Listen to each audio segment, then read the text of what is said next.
Praise the lord. ఈరోజు వాక్య భాగం మార్కు సువార్త 1వ అధ్యాయము 38వ వచనం.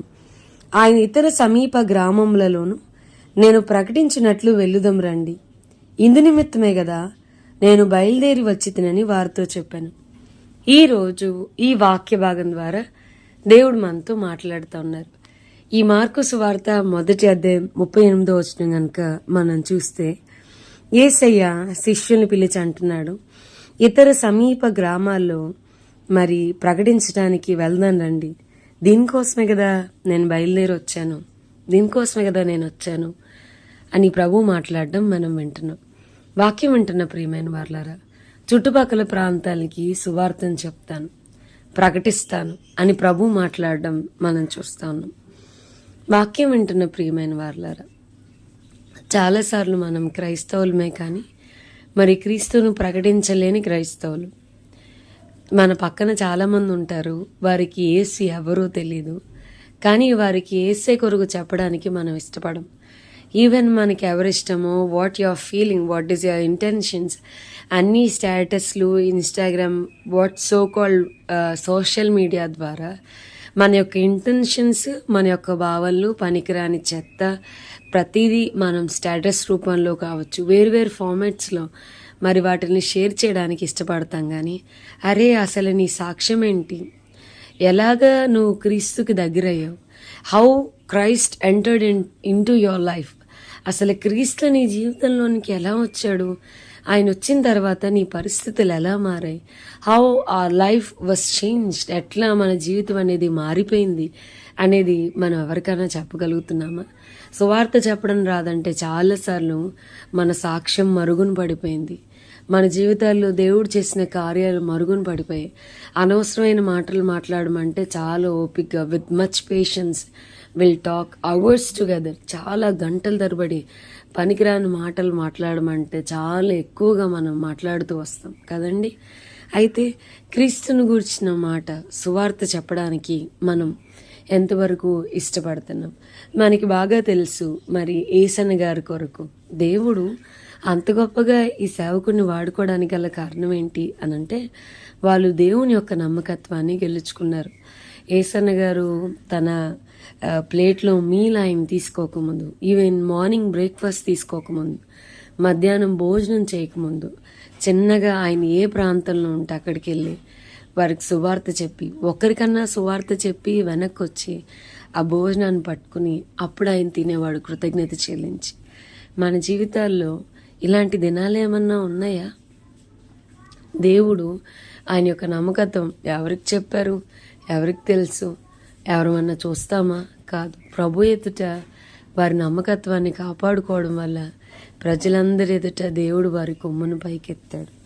మనం చూస్తే యేసయ్య మరి మార్కు సువార్త 3వ అధ్యాయం 14వ వచనంలో, వారు తనతో కూడా ఉండునట్లును దెయ్యములను వెళ్ళగొట్టు అధికారం గలవారి సువార్త ప్రకటించుటకును వారిని పంపవలనని ఆయన 12 మందిని యేసే కూడా పంపుతా ఉన్నాడు. నేను ఇందుకోసమే కదా వచ్చాను అని అంటున్నాడు. ఈ మధ్య దినాల్లో నేను నా ప్రార్థన మార్చుకున్నా, ప్రభుని అడుగుతున్నా, మరి ప్రభా బోధిస్తే నీకులాగా బోధించాలి, ప్రార్థిస్తే నీకులాగా ప్రార్థించాలి, మరి ఏది చేసినా నీకులాగా చేయాలి ప్రభు. God is a very good role model. మనుషుల్లో అంత చక్కటి రోల్ మోడల్ మన ముందు ఉంచగలిగిన వారు ఎవరున్నారు? Who can be more exemplary than our Christ.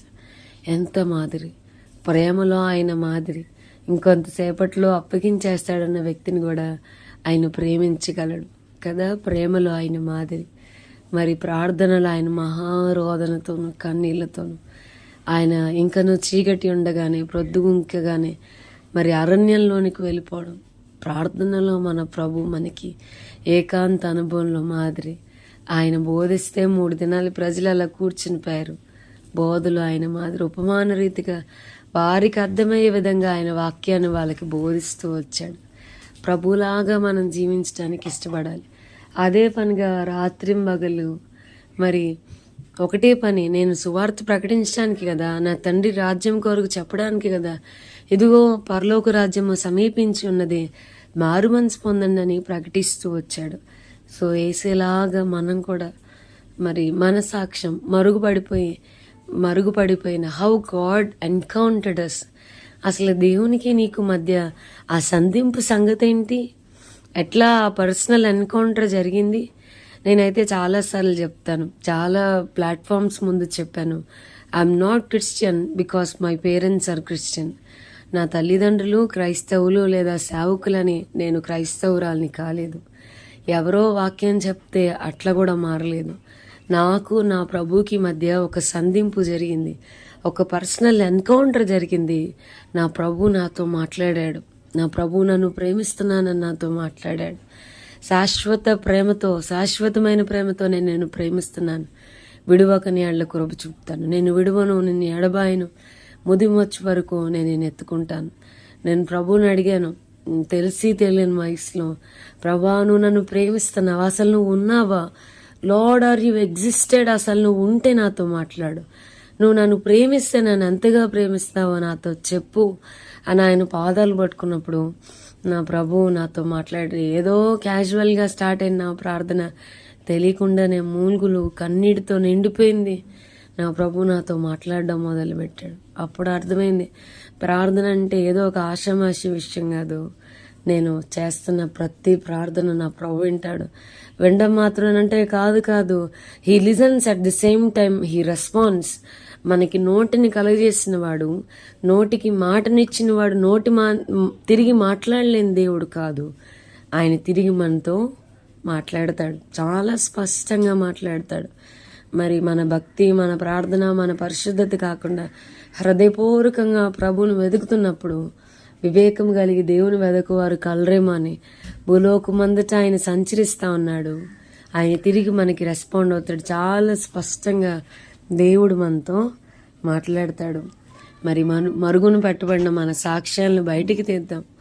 కొంతమంది కన్నా మన సాక్ష్యాన్ని పంచుకుందాం. సువార్త పరిచర్యలో క్రీస్తు రాజ్యవ్యాప్తి కొరకు మనమంతు మనం ప్రయాసపడదాం. దేవుడు అలాంటి శ్రేష్టమైన కృపను మనందరికీ దయచేయను గాక. ఆమెన్. ప్రార్థన చేసుకుందాం. ప్రభా, ఈరోజు వాక్య భాగం ద్వారా మీరు మాతో మాట్లాడినందుకు వందనాలు. వాక్యం విన్న మా ప్రియులైన వారిని అందరినీ దీవించి ఆశీర్వదించమని యేసునామమున అడిగి వేడుకొంచున్నాం తండ్రి. Amen. God bless you and have a blessed day.